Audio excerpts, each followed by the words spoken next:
Hey everybody, welcome back. We're going to pick up where we left off. So let's see what new letters we have. We have Alicia and Changguan Min. Let's see. We haven't heard from Alicia in a while, so let's check in on her.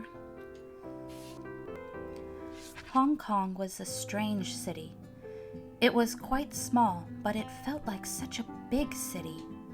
While it was busy and rich, there were also many poor people, including numerous homeless people wandering the streets. I had hoped to go to America, but I ended up being kidnapped and brought to Hong Kong. I didn't have any money on me. I didn't know if I could even survive here, not to mention go to America. I began to look at the hiring flyers on the walls. Teamsters, engineers, masseuses. A lot of places were hiring, but I didn't know how to do any of the jobs. But one day, I saw that there was a nightclub looking for a pub singer. The club was called Melody Hall. It sat in the middle of the most popular location on Portland Street in Mong Kok. The club was huge, and the guests were all dressed like royalty. Everyone that came to audition for the job was sitting in the lobby waiting for their turn. Several middle-aged men were sitting below the stage looking terribly bored.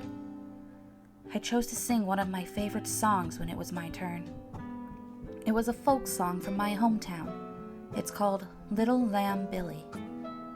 After my parents had passed away, my brother and I were soon sent to the orphanage. For a long time afterwards, Carlos seemed to have shut down entirely. He could sit there for an entire day without saying a single word. He was only 3. There was nothing near the orphanage but hills and mountains. I'd like to take him hiking and would talk to him on top of the mountains or sing to him. We would stay there for a whole day sometimes. However, he still wasn't talking. One day, when I was singing, I suddenly thought to myself, was this going to last forever? Would Carlos never, ever talk to me again? I had to stop the song. I couldn't stop myself from thinking depressing thoughts. I cried. Why are you crying, Alicia? Carlos was pulling on my arm, and I saw him looking at me with his clear eyes. That day, he had finally returned to me. The song I had been singing that day was Little Lamb Billy. I stood in front of the elevator. I was thinking about the song that I had just sung and the day when we had lived in the orphanage. I couldn't help but hum the song again. I felt a sudden tap on my shoulder. It was one of the men who had been sitting below the stage earlier. Miss, there is something that you should know. His eyes were almost shut as he smiled at me. It is quite a hassle to hire a foreigner like you who has no papers. You won't be able to find another job in all of Hong Kong. However, I think you are really terrific. I would love to hire you as long as you... As he was speaking, his hand was moving down from my shoulder, along my back, and it kept moving down even further. I was taken aback and tried to move away, but he grabbed my wrist. I had never been in a situation like this in my entire life. I was horrified. I tried to shake him off with all my strength. I scratched his face with my nails, leaving a red mark. He felt his face with his hands as I was running away. You ungrateful little bitch! You people, go grab her! I ran into a small alley and hid behind a dumpster. After what seemed to be an eternity, I could no longer hear the people who were running after me. I fell to the ground. I felt violated and ashamed. Tears were rushing out of my eyes as if all of my suffering had come back to haunt me. Carlos, I miss you so much. Alicia. Okay, so we're gonna have to try and save Alicia. I had been assigned here for a week. For the past few days, I had been trying to find an opportunity to write my transfer application and submit it to Lieutenant King. Yet every time when I sat down and tried to fill out the form, Lieutenant King would throw a bunch of paperwork at me and make me file them. It was almost like he knew what I was up to. None of this made any sense. Any sense at all. As a police officer, Shouldn't I be patrolling the city to stop crimes and helping people with everything I had? Even be ready to sacrifice myself for justice at a moment's notice? But this was so boring. Thank God I could still sometimes chat with Officer Min Jun, and a more senior officer in Unit 4, or would have exploded out of boredom by now. Usually at this point, Min Jun would say, "I'll lend you a grenade then." Min Jun liked making these kind of morbid firearm jokes, although I rarely found them funny. Life sucked. I poured myself another glass and chugged it. I was at a bar called Crash, where I would always come whenever I was feeling down. Every day after midnight, the bar would turn into a carnival. But around sunset, the atmosphere here was actually really nice, and it was the best time to come here and drink alone. I was sitting by the window and staring at the street blankly. Some words from the conversation at the next table suddenly caught my attention. A bald man in a Hawaiian shirt raised his bottle and said, "Bro, have you heard about what happened to Group Gungman a few days ago?" His buddy, who was wearing a pair of beach shorts and sporting the most ridiculous hairstyle, laughed. "Of course, it's been heard all over our group youth song. That was really brutal of them to blow off half the head of Cho Yo-han's son. Only King Bakya has the balls to do that." My ears perked up when I heard Lieutenant Kang's name out of the blue like that. The bald man continued, "I think it was pretty rad. That bastard was always so fucking annoying. He would come to our turf all the time looking for trouble, just because of his good old daddy." The crazy hair guy interrupted him. "Shut the fuck up, you idiot. Don't let anyone hear you say that. You're gonna get Boss Jew in trouble." The bald man immediately concurred. "Oh, sure. By the way, I've also heard that Choi Yo-han is setting up a trap for King Bakya. It is going to be epic." The crazy hair guy sounded surprised. "Hey, watch it. Don't get so close to me."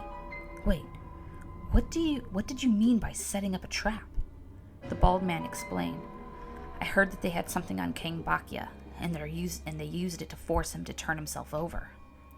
You can guess what they're going to do to him next. I think it's supposed to go down tonight, over at the warehouse by the port." The crazy hair guy didn't seem like he was buying it. "Really? You think that would work? Kang was tough enough to take out a whole team on his own." The bald man got excited. "We'll find out. Apparently, they've prepared barrels and concrete, and I've heard something about some other big surprise. Anyway, no matter which side loses, our boss Jew will be happy either way. I bet he's been looking forward to this day for a long time." I sobered up completely. I quickly checked my cell phone. It was 9 p.m. Now that I thought about it, Lieutenant Kang had gotten a delivery earlier today, and he had left the office soon afterwards. Did the delivery have anything to do with the trap? I knew I didn't quite get along with Lieutenant Kang, but no matter what, he was on the side of justice. Now that I knew he was in danger, there was no way I could just sit aside and let it happen. I sneaked into the bathroom and immediately called the lieutenant. Nobody picked up. I then called the police station. Somebody told me that nobody from Unit 4 was available. I had a really bad feeling. If I didn't get in touch with the lieutenant as soon as possible, the door opened and a person walked out. My reaction had been slowed down because of the alcohol. The young man who had just come out of the stall grabbed me by my hair and slammed me into the mirror above the sinks. The mirror was smashed, and there was broken glass all over the ground. Just before I passed out, I heard someone say, "You dirty cop, are you trying to snitch on our own turf? Screw you." When I woke up, I found myself lying in a big empty warehouse. The gate was locked from the outside. I could see the evening stars through the window high above the wall. Oh man, how long have I been out for? Was Lieutenant Kang already at the port? Chang Guan Ming. Alright, so I think if we have somebody come out, maybe this person will help Alicia. I need to remember to start checking the bottom of the letters, because while the white parts can't go after the last black piece, they can kind of go in between black pieces, I think. So, yeah, like that. Let's see. So this makes me think of colloquial. I checked the time again. It was already 9:30 p.m. It wasn't safe to go straight to the port, as I didn't know how many people the enemy had. I hadn't received my weapon yet, as this was only my first week. It wouldn't be terribly useful for me personally, but it would still be better than nothing. I should at least go back to the station and check out a gun. Perhaps I could even find some backup. I hoped I could make it in time. I left the bar. A cold breeze blew over my face. I shuddered and felt myself sobering up a little more. I hailed a cab. I kept urging the driver to speed up. In the end, it took me 30 minutes to arrive rather than the usual 60. As soon as I opened the door, I threw up all over the ground. The old driver looked at me emotionlessly and handed me the bill and a napkin. I just ran through 3 red lights for you. I'll give you a discount for being a police officer. Miss, there is something that you should know. One of the men who had been sitting below the stage earlier tapped on my shoulder. His eyes were almost shut as he smiled at me. It is quite a hassle to hire a foreigner like you who has no papers. You won't be able to find another job in all of Hong Kong. However, I think you are really terrific. I would love to hire you as long as you... As he was speaking, his hand was moving down from my shoulder, along my back, and it kept moving down even further. I was taken aback and tried to move away, but he grabbed my wrist. I had never been in a situation like this in my entire life. I was horrified. I tried to shake him off with all my strength. I scratched his face with my nails, leaving a red mark. He let go of me and felt his face with his hand. You ungrateful little bitch! You! Hey, that was embarrassing. Someone who had just got out of the elevator stood in front of me. A pair of red high heels, a pair of tight black leather pants, a lavish fur coat. If it weren't for the voice, no one would have guessed that it was a man wearing them. They saw them from behind.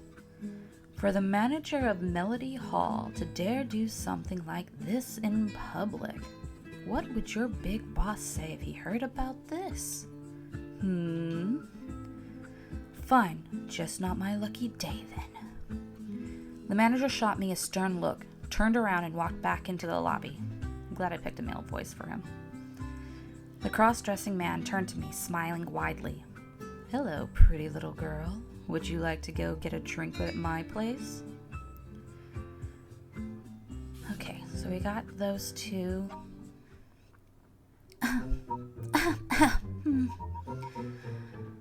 You ask me, how deeply I love you. What on earth are you doing? I'm singing. Huh? I didn't know you sing. What is the name of the song? The moon represents my heart. How does she still know this song? I thought I had... What are you mumbling about? What did you do? I mean, of course, this song. Everyone in China knows this song. Why are you suddenly in the mood to sing? When I read Alicia's story about her singing, all of a sudden a lot of music just popped into my head out of nowhere. So I was thinking, maybe I was a singer before I died. Before you died? I've heard stories of how some people become gods when they die with an unfulfilled wish. With unfulfilled wishes. That must be why I know these songs, right? Aren't those usually ghost stories, not god stories? Although, if that had been the case, wouldn't my power have something to do with singing? What do you mean? For example, what if my singing has healing powers? Or maybe my song can bring peace to people at war. How imaginative. We have been alive for a long time. There is nothing strange about us knowing some songs. Gods are supposed to know everything. If it weren't for your memory loss, I'm sure you would remember even more. Well, that makes sense. I guess I was never a singer. Now I feel sad. I didn't know you wanted to be a singer so much. Look, I made you some osmosis cake. Wow! Nothing more powerful than sweets. Enjoy the cake. Remember to do your work after you finish your snack. I'll see you later. Wait, I haven't heard you sing yet. Before you go, sing me something. I will not. You are my servant. You cannot say no to my request. No, no, no. As your servant, my duty is to supervise your work, and saying no to you is one of my many rights. Well then, what if I serve you some tea? I made the tea. How about I wash your feet? I just washed them myself. Well, would you like me to comb your hair? What would you like to hear? Name it.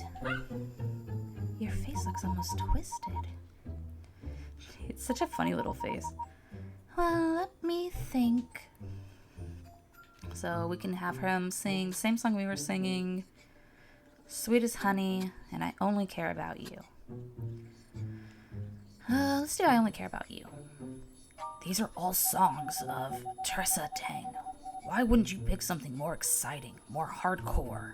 To be fair, you've liked her music ever since you were little. Since I was little? Oh no, I mean, you have always liked her music.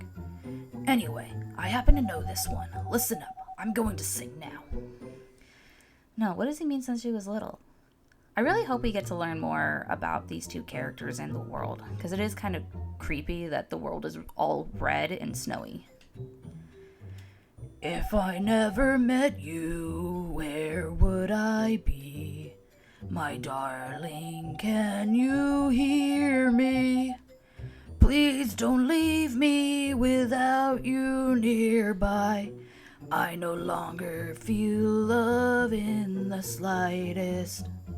What do you think? It's a really hard song to sing in. A really hard voice to sing in.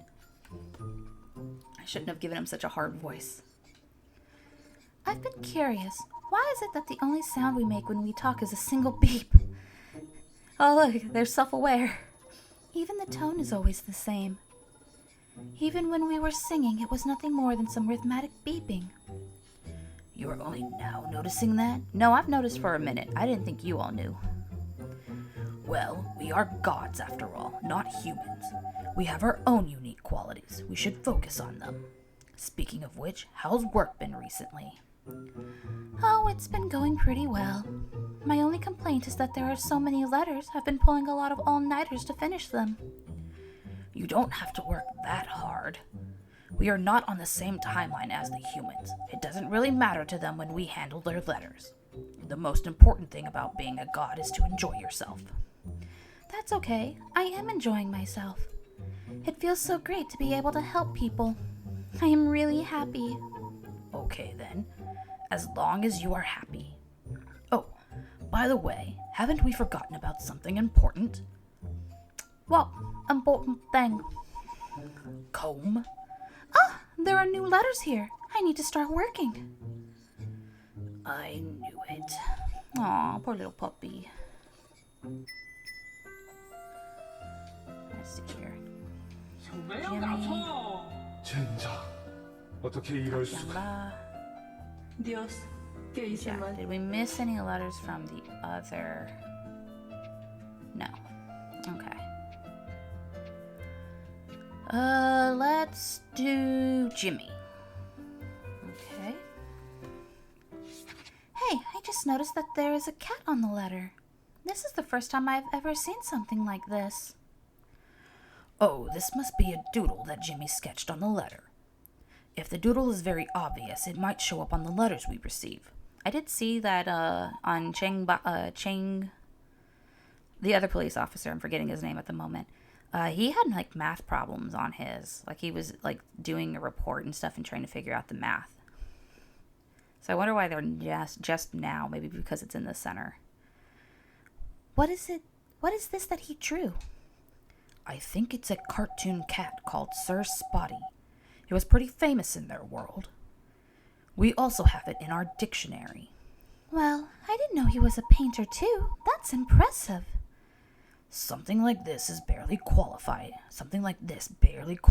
him as a painter. Today was Sunday.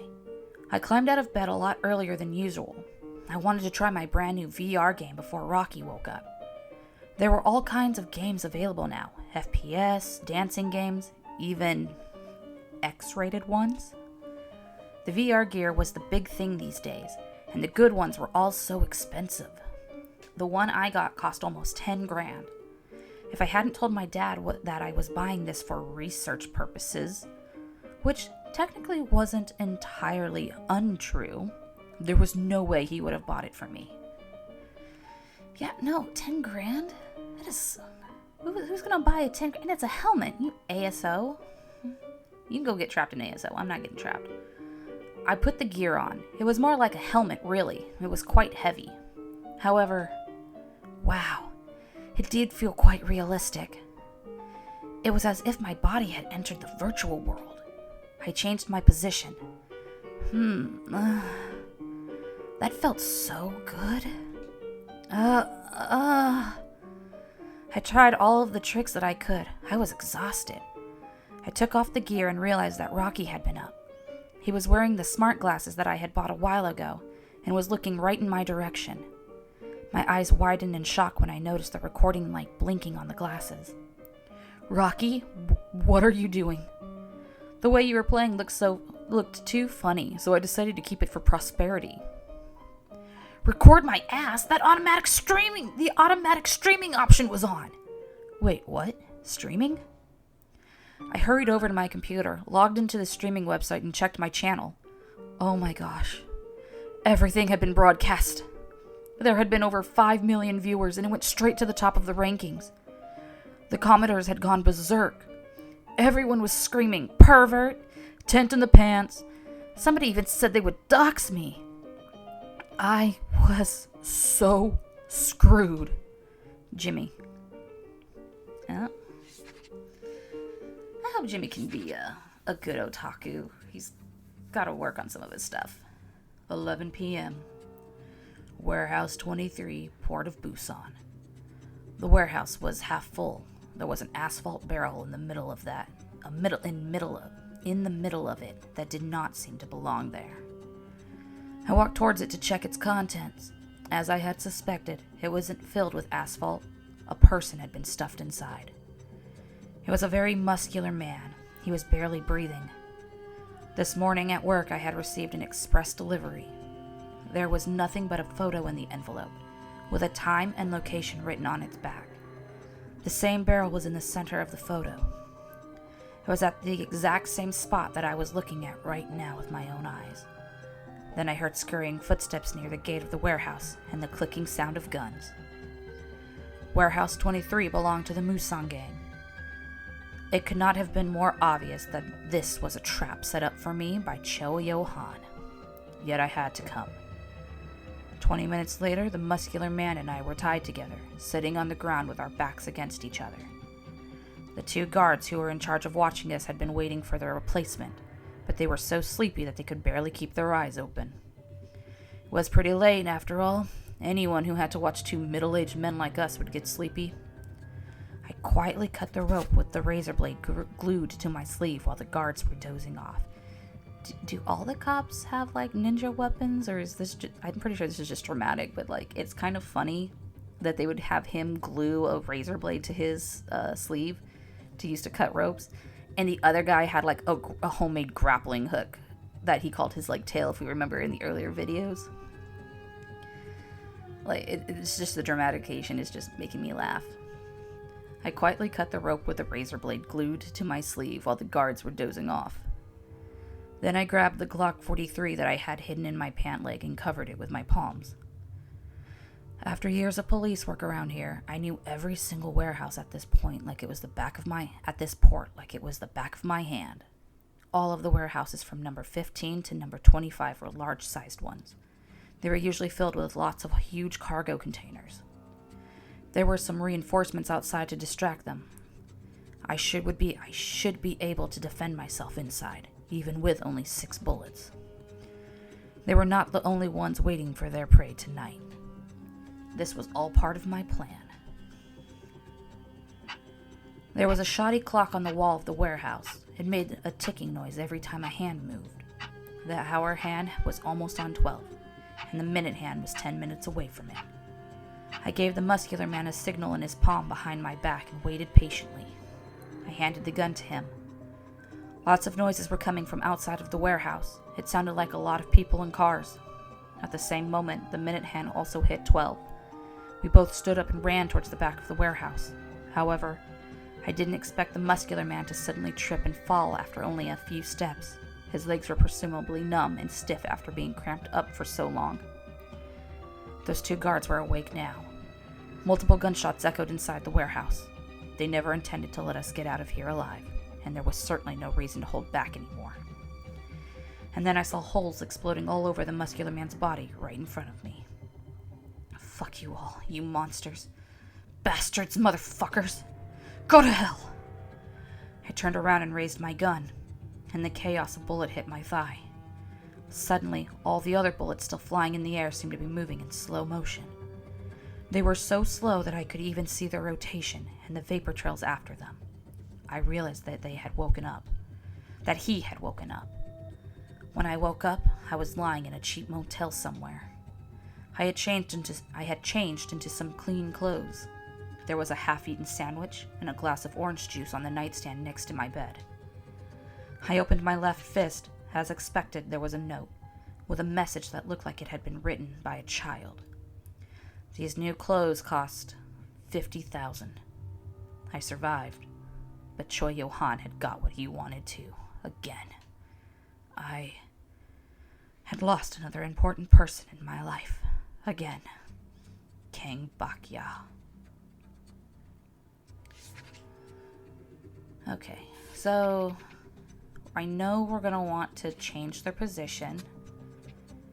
And this is what's causing him the biggest, attachment. So we'll move that over there. I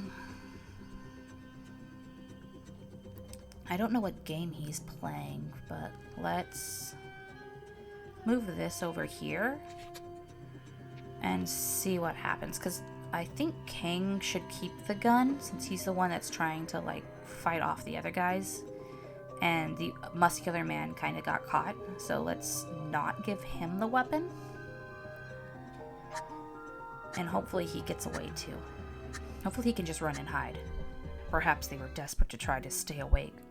The 2 guards started watching porn together on their phone. Just in case our legs were too stiff to run, the muscular man and I quietly shifted around a bit to loosen up our legs. Good, so we fixed that. Lots of noises were coming from outside of the warehouse. It sounded like a lot of people and cars. At the same moment, the minute hand also hit 12. We both stood up and ran towards the back of the warehouse. By the time the 2 guards noticed we were gone, we were already taking cover behind the cargo containers. Any time now. Just a little longer.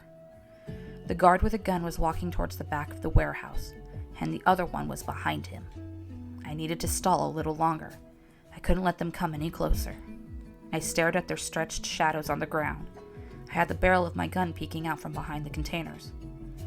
Then I pulled the trigger, and my first shot hit the right hand of the guard in front. Seeing their partner hurt and screaming in pain, the other guard stopped moving towards us out of fear. And then the garage gate slowly opened. They were here, right on time. The game was so nauseating, I made the right decision to have my partner carry the gun. I was so wise. But the game felt super boring if you weren't actually shooting something.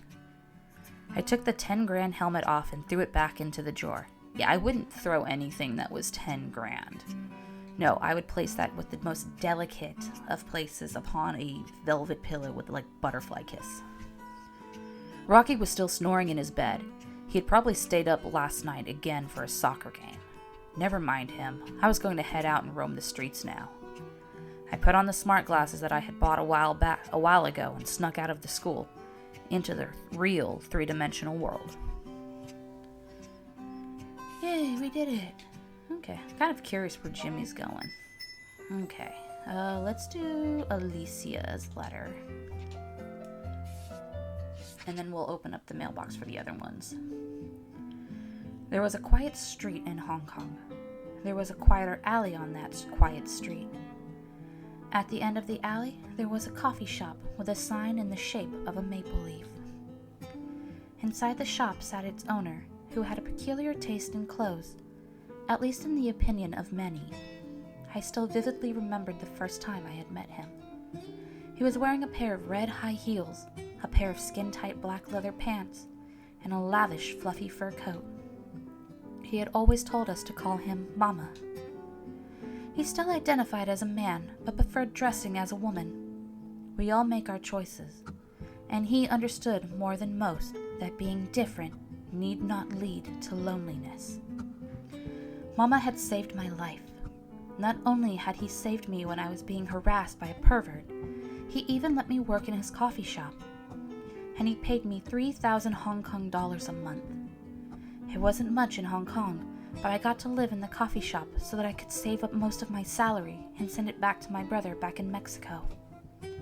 I hoped it could help pay for school. There were a few other misfits like me who Mama had taken under his wing. Heng, who could never tell ketchup apart from jalapeno sauce. Raja, who couldn't help singing whenever he picked up a goblet. Jack, who would always wipe the table twice. We all had different colored skin, and we didn't speak each other's languages, but we had all been learning from each other as well. We would often talk to each other in English, Cantonese, Mandarin, and Spanish, all at once. Miraculously, we usually managed to understand each other pretty well. We always had a great time together. We shared the same bedroom with 2 bunk beds. Jack slept on my top bunk, and Heng and Raja slept in the other one. Jack was only 15. He had curly blonde hair and a pair of clear blue eyes. Carlos was a few years younger than him. When we had been in the orphanage, he and I slept in a bunk bed like this too. That was why I liked to stare at the top bunk before I fell asleep and imagine that it was a 15-year-old Carlos sleeping up there. However, the peaceful days did not last for too long. Only Jack and I were in the shop that day. He had just taken the trash out the back door. Moments later, I heard the muffled sound of fighting and yelling in the back. I ran out of the back door and saw a couple of tall, strong men pinning Jack to the ground, tying his hands and feet behind his back. Jack's lips were bleeding, and he seemed to be unconscious. I wanted to run back upstairs to find Raja. I knew he was sleeping in the bedroom, but before I could, someone had caught me from behind. Then my face was covered with a foul-smelling piece of wet cloth. When I woke up, it was already deep into the night. Jack and I were locked inside what seemed to be a small warehouse. Jack woke up at almost the same time as me. We both looked out the window, and we could see the blinking neon lights of a busy Melody Hall. If I remembered correctly, there was an auction house opposite Melody Hall. Mama used to tell us that the auction house on the street was not really legitimate. Legendary paintings that had gone missing, rare ore that had been illegally smuggled in, the frozen sperm of dead movie stars, ancient mummies of an undetermined age, panda bears, even exotic-looking young boys and girls. As long as there was a buyer, there was nothing they wouldn't sell. We couldn't stay here. I had been through this once. This time, I felt calm. I had to get myself out of here, and I would take Jack with me too. There was only one guard in the hallway. I slammed on the door to get him to come over. I told him that Jack had stopped breathing. He didn't think too much of it, perhaps because he thought we were just a couple of kids. So he opened the door and crouched down next to Jack, who was playing dead. When he reached out to feel Jack's breath, I pulled the gun out of his waistband and pushed it against the back of his head. Then we gagged his mouth, tied his hands and feet behind him, and locked him inside the room before we snuck downstairs. We didn't run into anybody on our way down to the reception desk. Just when I was about to celebrate our good fortune, someone yelled at us from behind. I turned around and saw a sleepy man who was holding a mug. He rubbed his eyes and slammed the mug onto the reception desk when he saw our faces. The alarm went off. I grabbed Jack's hand and we started running towards the port as fast as we could. 4, maybe 5 guys came after us from the auction house. There were lots of warehouses, a small road near the port that made up a complex maze. We had to play catch and mouse with our chasers before we could find a secure hiding place. At the southwest corner of the port, there was a recycling center. The center had a fenced-in lot that had piles of garbage in it. Only a couple of overtime workers were operating the crane. They would lift a dumpster high up and then dump everything into the lot. There were many extra-large dumpsters outside the lot. Jack and I had split up earlier, and I waved at Jack from a distance to come over. The dumpster was empty. Stop hiding, we saw you. I'm over here. I tried to draw attention to myself. They opened the cover of the dumpster. I walked out from the cargo container not too far behind them. I tried to distract them. However, they had already opened the dumpster cover and seen Jack hiding inside. They didn't tie us up to avoid attracting too much attention. Instead, they surrounded us and marched us towards the auction house. If we didn't follow their orders, the guns in their waistbands would make us regret it. I fell into a deep despair. Jack must have been so frightened too. I looked at him, but for a moment I thought I must have been mistaken. I thought I had just caught him smiling. We were close enough to see the auction house when one of the guards' phones rang. Everyone was temporarily distracted by the phone, including me. But a gunshot interrupted the ringing. A guard had already fallen down. A bullet had just gone through his head. Jack had just shot him with a smile on his face. He had somehow taken a gun from one of the guards.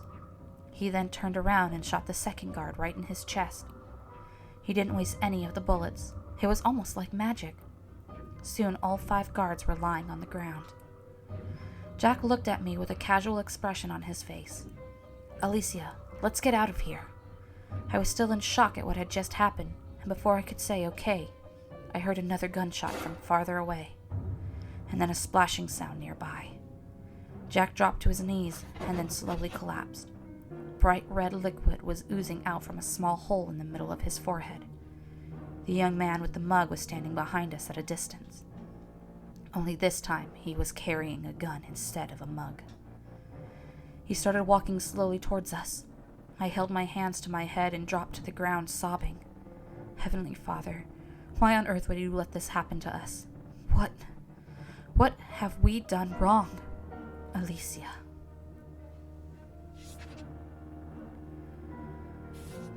Okay. So we need to try and hide Jack. I think this will work.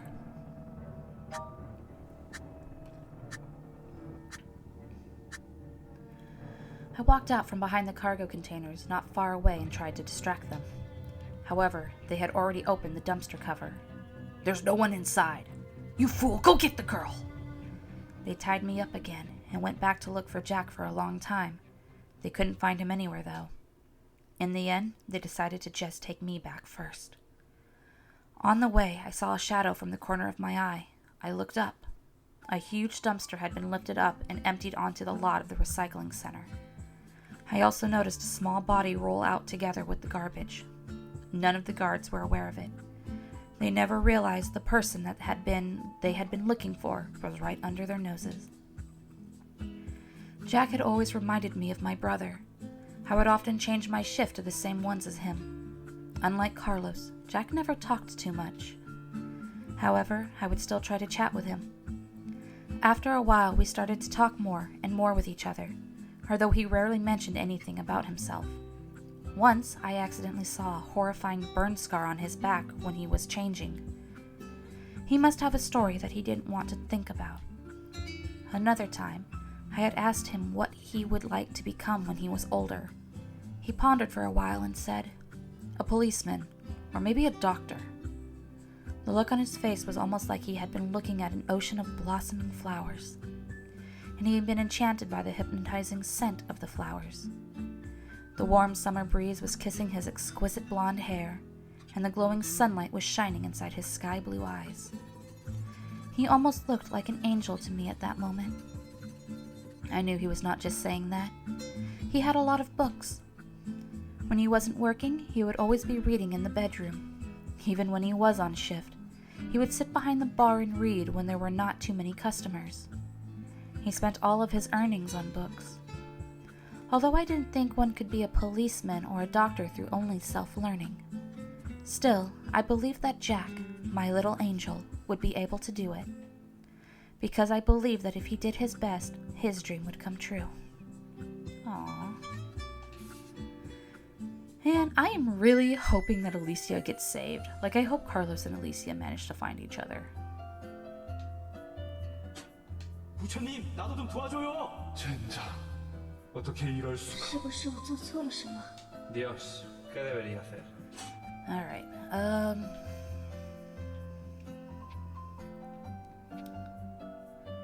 let's do Carlos now. Nope.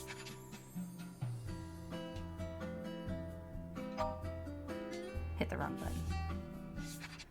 I brought Yi to the auction house. She was still burning up and barely conscious. I had handed her to the boss there, a middle-aged fat man named Lucky Zhao, who had a full mouth of gold teeth. Usually when the gang mentioned taking care of someone without additional instructions,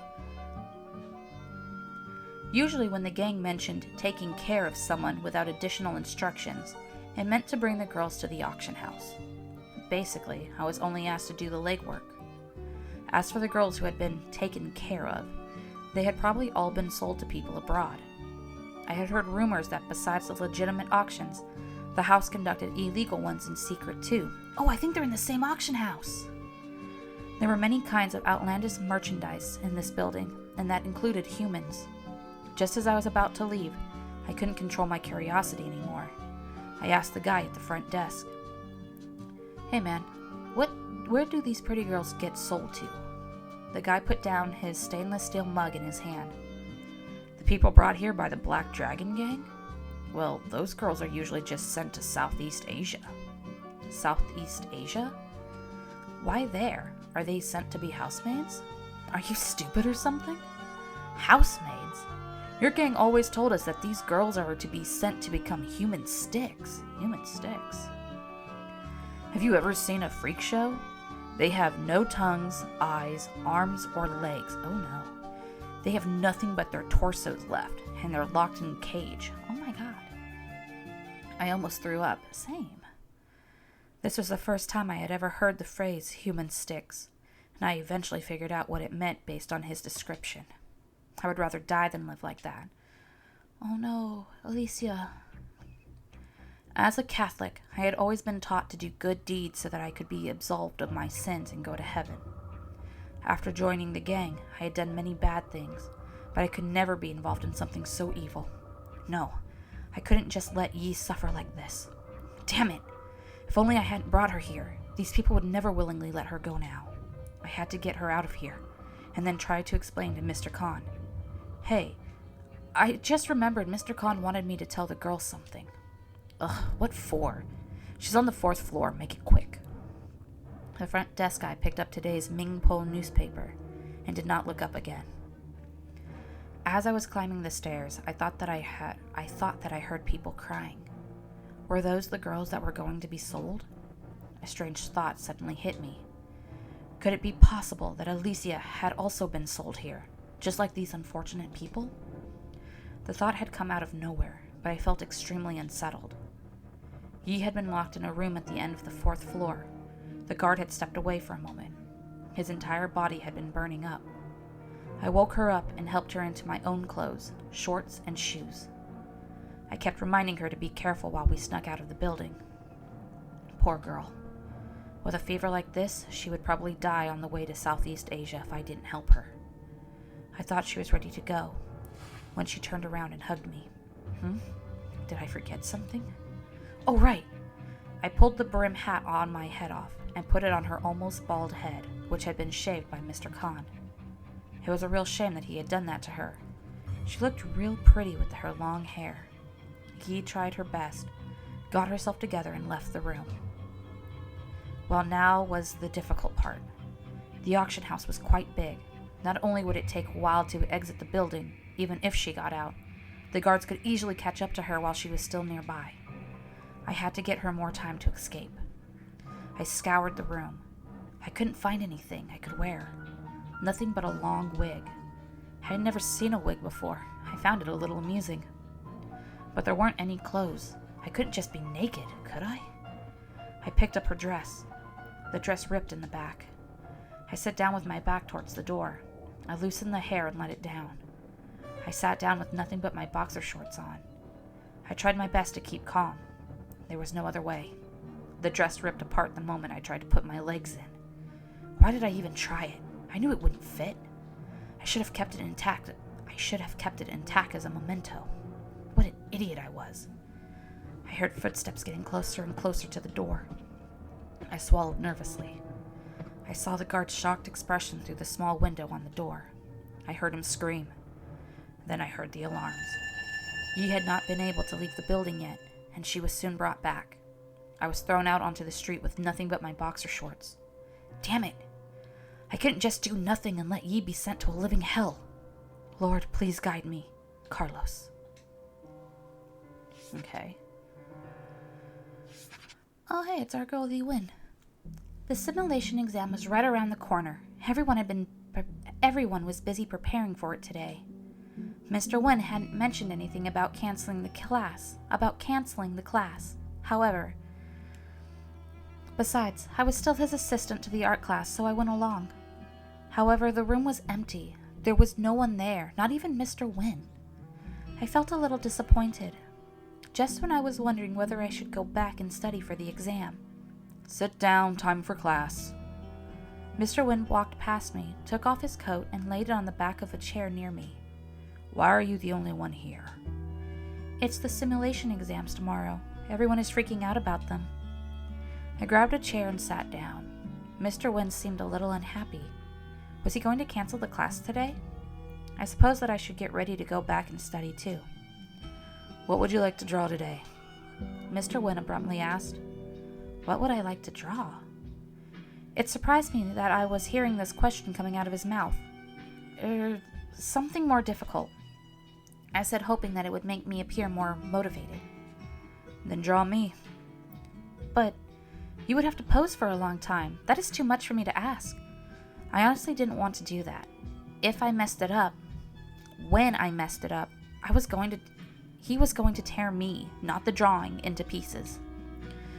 Don't overthink it. Mr. Wen took out his kit, set up the easel, and continued. I'll do a sketch too. I'll draw you. After making sure that my ears weren't lying to me, I sprung up from my chair. Wait! Let me go and change first. I sprinted out of the classroom. I was still sweaty and smelly from playing tennis earlier, and I was wearing a sports jacket that was one size too large because I ordered the wrong one. It would be so embarrassing to be drawn like this. Furthermore, the more I thought about it, the more I felt like this was some sort of a trap. If I drew him badly, no, not if, when. With his temper, he would almost certainly not let me off the hook easily. Well, I felt like I had turned into a dried fish on a cutting board waiting to be cut up. I opened the locker and picked out the dress that Jing had bought when it was on a sale a while ago. She had bought 2 of them and given me one as a present. I had never tried it on before. My school uniform was still drying off at home after laundry day yesterday, so this was what I had to do. I put the dress on. It fit well, size-wise, but maybe because it hadn't been washed, I felt a weird itching once I put it on. Mr. Wen showed me no reaction to my new outfit, and so we began our sketching practice. Drawing a portrait was so hard, and my back being itchy kept distracting me. By the time the bell rang, I had barely drawn a rough draft. Mr. Wen put away his sketch, yet he didn't ask to see mine either. He was about to leave the classroom when he stopped at the door. He looked at me and opened his mouth. He looked like he was going to say something, but he didn't. Eventually, he left with a look of disappointment on his face. What the hell was wrong with him? What did I do to him this time? Li Wen. Okay. So we have to put him into a dress that's not gonna rip. And then Yi's hair is shaved, so having loose hair isn't going to help him. Yeah. Okay. There's nothing I could change. Let's see. The dress was real tight. I looked down at the dress that was wrapped tightly around myself. I could still feel the warmth from Yi's body and smell a faint trace of her scent. I had never worn a girl's clothes, except for my sister's. I felt my face starting to blush. I heard footsteps getting closer and closer to the door. But then they started moving away. A few minutes later, I saw Yi leaving the building through the window. She walked out of the gate, turned to her right, and slowly walked out of my sight. If she kept walking in that direction for another couple of kilometers, she would be on the turf of the Blood Gang. I finally felt relaxed. May the Lord bless you, Yi. Now that Yi had got away, I didn't need to worry about my own escape. When I was at the orphanage, I had always been the fastest kid. We used to go up on the hill to hunt rabbits. The other kids would take a whole day, but I only needed 3 hours. I ran out of the room and sprinted towards the stairway. The guard noticed me, but before he could make a sound, I had already jumped down an entire flight. I was able to go down to the first floor with just 3 jumps. I ran past the front desk so fast that the newspaper was blown out of the front desk guy's hands. By the time he realized what had just happened and who that had been, I was already long gone from the auction house. Still, what should I tell Mr. Khan? I wandered around the streets when I finally noticed people kept giving me strange looks. That was when I realized that I was still wearing Yi's dress. Oh my gosh, that was so embarrassing. I lowered my head and walked quickly towards the less crowded part of the street, afraid of being seen. I found myself in a strange alley that I had never been before. At the end of the alley there was a small coffee shop. The sign looked like a maple leaf, and it said Maple House on it. I was stunned. I seemed to remember that Alicia had mentioned a place like this in her first few letters. Yes, she used to work here. Since Alicia had never mentioned the address of the coffee shop, I had never been able to find it. Yet here it was, right here. Finally, I was about to find my big sister, Alicia. I ran up the stairs to the coffee shop, filled with all of the excitement in the world, but someone suddenly grabbed both my arms from behind. It was a policeman. I thought about it for a while and decided it was too embarrassing to change into a dress just for a sketch. I might as well just stick with the oversized jacket. The golden sunlight from the setting sun shone down upon Mr. Wen and me.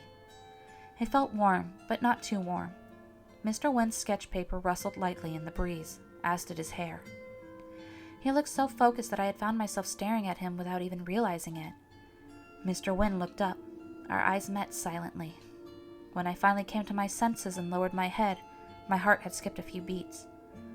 The bell rang. I reluctantly handed my sketch to him. If you want to tear it up, go ahead. I had lost count of how many times he had torn up my drawings. Besides, I was actually pretty bad at this. Mr. Wen handed me the sketch. It wasn't mine, though. It was his. Was that really me? I was speechless, and I couldn't find a word in my vocabulary to describe it, other than beautiful. I never could have imagined that a person who was always so cold and distant would be able to create something so warm and intimate. Suddenly, an idea came to me. I held the sketch up to his face and pointed at a random spot. There is a serious problem here, haha. Mr. Wen looked at the sketch puzzled. Before he could take a good look, I took the sketch back. I will not tolerate this kind of thing in my class. I imitated his tone, took a few steps back, then tore up the sketch and threw the pieces into the trash. What a hysterical moment. I finally turned the tables on him. I quickly ran out of the classroom, thinking back on how many of my sketches he had shredded. It felt great about getting back at him. Aww. Alright, let's get these guys. It was 10 p.m. There weren't many people in the station. I ran down to the basement, pushed open the door to the armory, and yelled, "Excuse me, I need to check out a handgun." I had been assigned to this position for quite a few days, but I still hadn't received a firearm. I had heard that the office was very bureaucratic and inefficient. I suppose people had been telling me the truth. The custodian in charge of the armory slowly turned his face towards me. It looked like he hadn't shaved his wrinkled face for a long time. All of his facial hair was wet with tears and snot. I noticed the TV behind him. He was watching a very popular TV drama, The Descendants. I had to speak at the top of my lungs to tell him that I needed a gun, trying not to be drowned out by the hysterical bawling heroine on the TV. Although he was still quite invested in the show, the old man still hadn't forgotten his duty. He then explained the rules while holding back his tears. To check out up to and including 2 guns, please fill out the green B2 form and have it signed by the lieutenant of your unit. The firearms will be available immediately. To check out more than 2 guns, please fill out the pink C15 form and have it signed by the captain of the station. The weapons will be available in 5 hours. I took the form. I tore the pink C15 form into pieces. Sir, you've got to be kidding me. 5 hours? It's really a matter of life and death. I just need a tiny, tiny, tiny handgun. I slammed my fists onto the desk out of frustration. Don't slam the desk. The custodian pulled 2 napkins out of a box, then blew his nose and wiped his tears away. He turned around and refocused on the TV screen with the box of napkins still in his hand. The heroine had just been diagnosed with a terminal illness. It was the hero's turn to bawl hysterically. I squeezed the torn pieces of paper in my palm and tossed them into the trash bin by the door as I stormed out of the armory. I let out a sigh. Fine. It should be okay if I just go ahead without a gun, right? I rushed out of the building, hailed a cab, and headed towards the port. Buddha would surely bless me. Cheng Guanmin. Okay. Now let's see from what he's been up to. It was 5 past midnight. Warehouse 23, Port of Busan. I realized that I had been backed into a corner, because the people who had come in from the gate were not Lieutenant Kim Jong-hoo and his men from Unit 3. Lieutenant Kang, long time no see.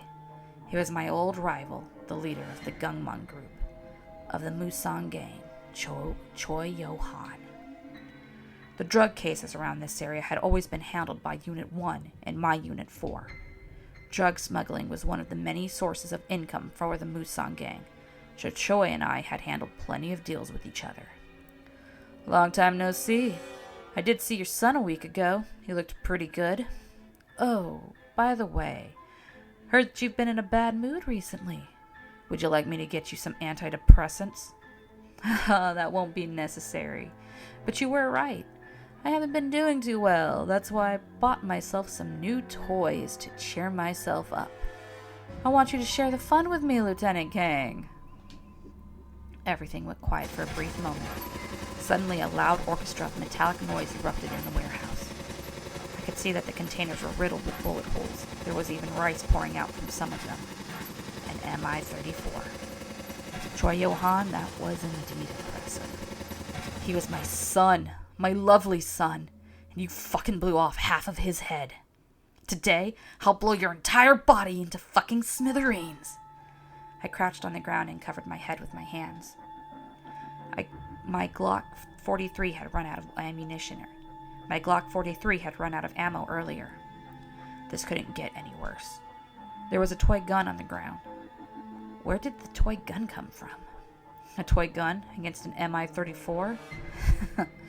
I couldn't help but chuckle at the ridiculous thought. But apparently, someone else had come up with the same idea. The muscular man picked up the toy gun and came out from behind the containers. I didn't have a chance to stop him. Everything happened so fast. The toy gun couldn't possibly take on the Mi-34. I saw numerous bullets fly into his body. The ground behind him was quickly covered in a bloody red mess. No! How did it end up like this? Kang Bakya.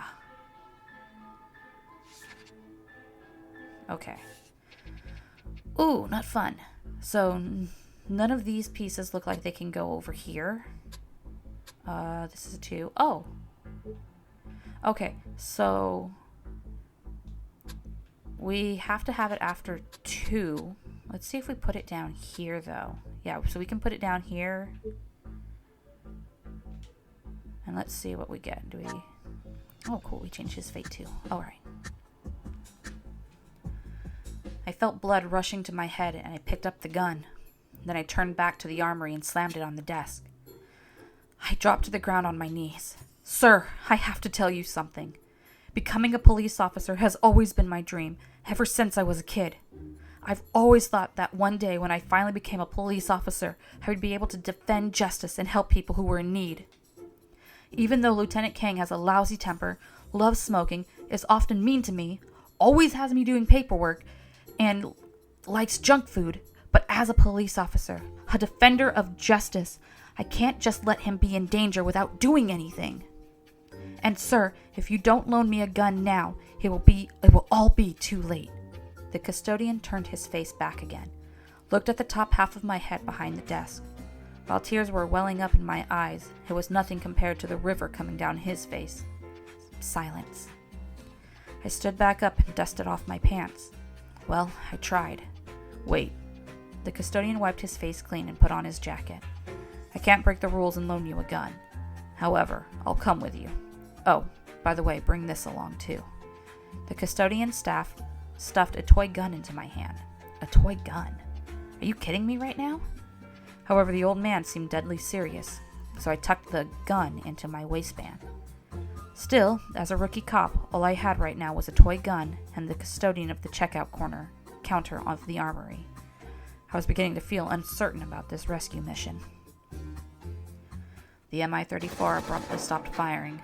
Then I heard the sound of metal hitting the ground. I heard lots of people yelling outside.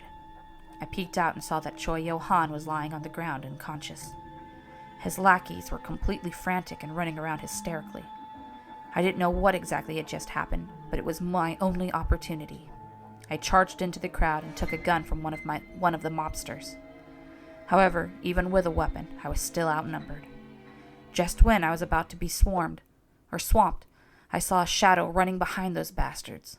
At first I thought it was just my imagination, but then the bastards suddenly began falling to the ground one after another, and a familiar, yet annoying figure jumped up onto a huge cargo container. With his left hand beside his waist and his right hand waving some kind of strange white cloth, he shouted to the entire warehouse. "Listen up, you evil bastards! Today's the day that you're going to see justice being served. By me! I'm going to arrest every single one of you and bring you all to the police station." I was 100% sure now. The only person who could say something like this without any irony was him. Who knew the kid had some talent, despite always seeming a little off. Thanks to him, half an hour later, the only people still standing were all from our side. I tossed another empty gun on the ground. One of those bastards was lying near my feet, and I saw half of a pack of cheap cigarettes. I wasn't feeling picky at the moment, so I lit one for myself. It seemed to help with the exhaustion a little bit. What a night. I would need a beer when I got back, before I went to sleep. I sat down on the bottom of a random body nearby. I felt like I never wanted to get back up again. And then I looked at Cheng Guan-min. He had been jumping upside down for half an hour, doing his weird karate, but he didn't seem tired at all. Young people. You're operating without authorization. You know that, right? Yes, sir. This is me defending my justice. Yes, sir, my ass. Look at that grin of yours. What was the deal with your voice? It was so loud that it hurt my skull. Well, whatever. Hey! Let's see here. Do we have everybody?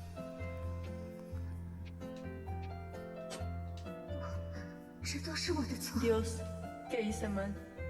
하나님, 나를 도와주세요. 부처님, 도대체 제가 뭘 어떻게 해야 되죠? Let's do one more, and then we'll call it for the day. Do Lei Wen. The simulation exam was only hours away, yet I had been lying in bed all night, unable to fall asleep. Every time I closed my eyes, I could see the sketch that Mr. Wen had drawn of me earlier. It was so beautiful. I thought I should go to school early to try and find it in the trash can. I got out of bed, walked across the living room, and grabbed a box of chocolate milk that Rocky had paid me. The moon seemed especially round tonight. I leaned on the railing of the balcony, watching the moon and drinking the milk. Mr. Wen's place was to my right. The light was still on. Ever since I had learned that Mr. Wen lived next door, I would often involuntarily wander onto the balcony to watch the view outside. However, I had never seen him out here, even once. The curtain was always closed behind the glass door to Mr. Wynn's living room. I couldn't see anything inside, except to tell whether the lights were on or not. It was almost 1 a.m. The lights were still on. I didn't think that he could be up so late, despite his lights usually still being on when I had gone to bed in the past. What was he doing at this hour?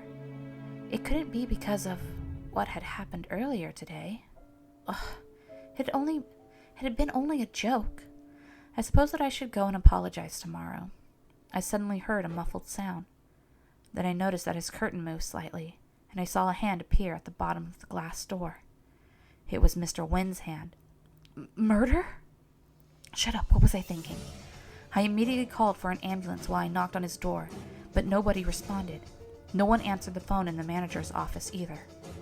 I heard that people could pass out for many reasons, but the best opportunity for first aid only lasted for the first 5 minutes. It might be too late to wait for the ambulance to arrive. I grabbed a rope on the balcony and tied one end around my waist. I tied the other end to the railing. Finally, I climbed up on the railing and stood on top of it, shaking. Mr. Wynn's balcony was approximately 1.5 meters away. My own record in long jump was 1.72 meters, if I remembered correctly. I should be all right then. 1, 2, 3, jump! The slipper had been tossed on the ground earlier. Damn it, I was so close to reaching the pipe on the other side. I was hanging between the 3rd and 4th floors. The rope tightened around my waist. Thankfully, it was strong enough to hold me. I could still make it. I held onto the rope for dear life, carefully untied the knot, and jumped onto the balcony on the 3rd floor. However, nobody seemed to be home. It took 20 minutes for the paramedics to get me off of the 3rd floor balcony. By then, it was already too late for Mr. Wynn. I watched helplessly as they carried him onto the ambulance. He looked like he was only taking a nap. I suddenly had a feeling of déjà vu of the day I lost my father. No. Lei Wynn. Okay, next letter.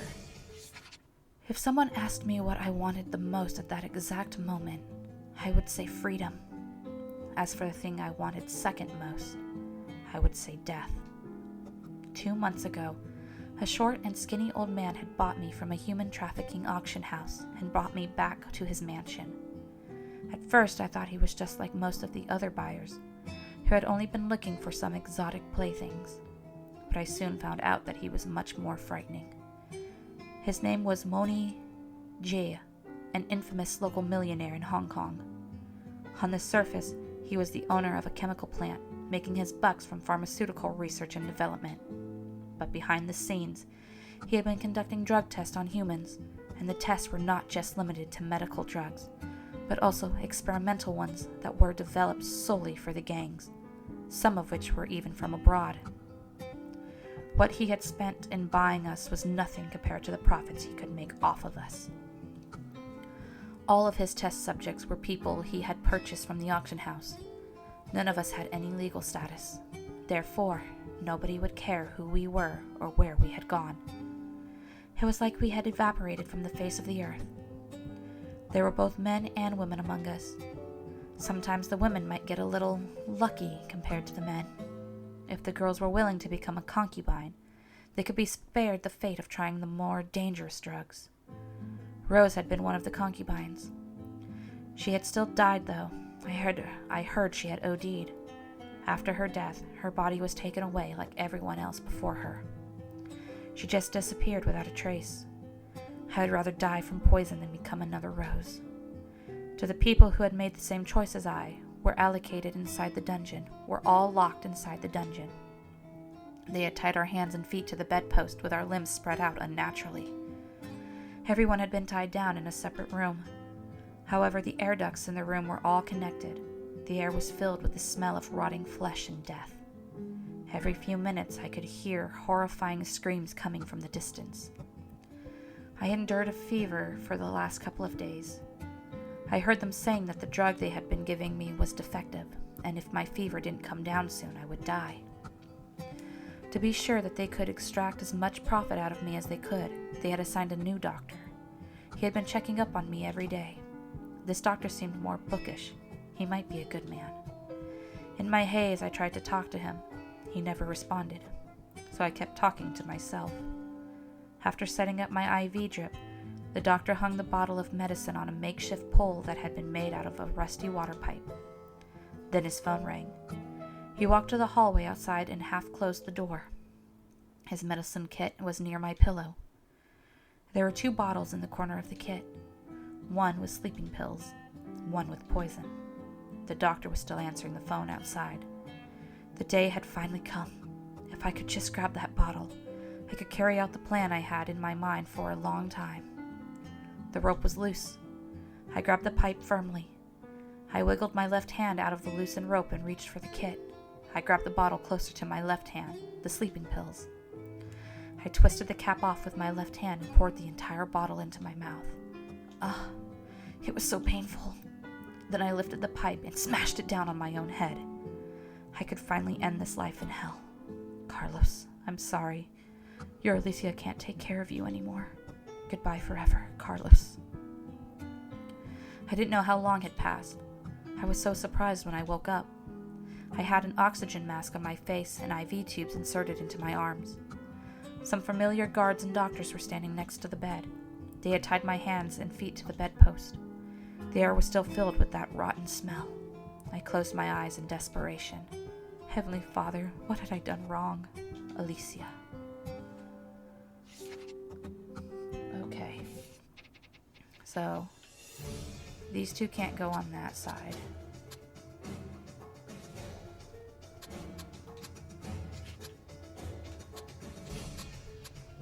Let's see. Let's try this way. Can't move any of those, so those have to be... The wind was stronger that night. I held onto the pipe and climbed up to Mr. Nguyen's balcony. Mr. Nguyen had fallen to the ground in his living room. I could barely feel his pulse and he wasn't breathing. I immediately ran through everything I had learned about CPR in my head. I put both of my hands together, placed them upon his chest, and began pressing. 1, 2, 3. I used as much strength as I could with every press. I just hoped that I wasn't too weak to save his life.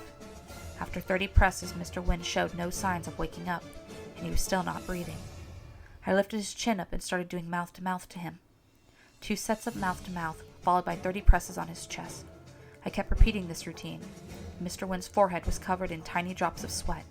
His wet hair was stuck to the corners of his eyes. Why won't you wake up? Time kept passing. It had been way over 5 minutes, but I wouldn't stop. Hope was like a flickering light on a single candle. I couldn't tell when it would suddenly go out. My tears and sweat were mixing together and falling on Mr. Nguyen's shirt, drop after drop, making it wet. A rough hand grabbed my wrist. Mr. Nguyen's eyes slowly opened. I didn't know why I cried. I must have looked horrible with my ugly crying face. A few minutes later, the paramedics finally arrived. They asked what kind of first aid I had given him. I suddenly realized what I had just done, and I couldn't get a word out. I just did that. With Mr. Nguyen, with our mouths, didn't I? The ambulance had taken Mr. Nguyen away. The paramedics told me to bring some necessities for his hospital stay. I finally calmed down, and for the first time I had the chance to look around Mr. Nguyen's apartment. There were all sorts of paintings hanging on the walls. A small seaside town glowing in the sunset. A golden wheat field stretched endlessly. A rainbow crossing a valley through rosy clouds after the rain. They were all masterpieces. Weirdly, though, according to the signatures, most of them were from over 10 years ago. A portrait of a woman attracted my attention. The woman seemed to be in her early 20s. Her long black hair spread out on a soft white pillow. Her sleeping face looked mesmerizing even to me. Was she Mr. Nguyen's wife? I remembered when Rocky had asked whether Mr. Nguyen had a girlfriend on his first day. He hadn't answered the question. But why was he living alone then?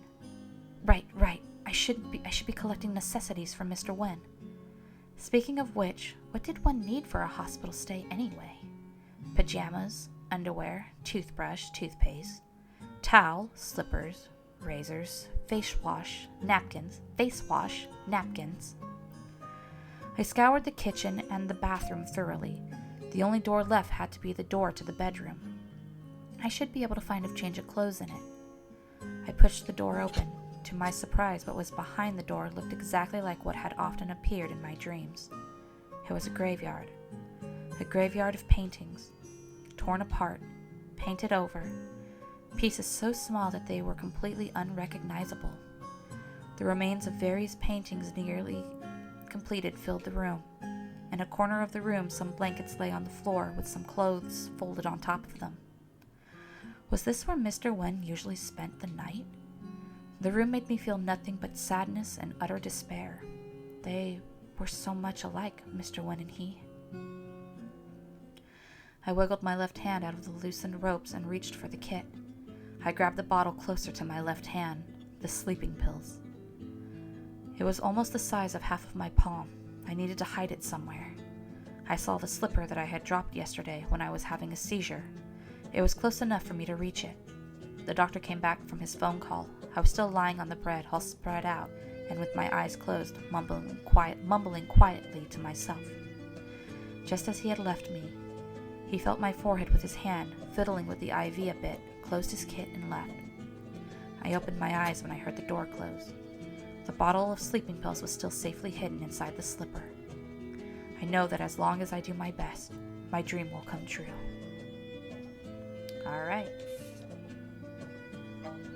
Alright.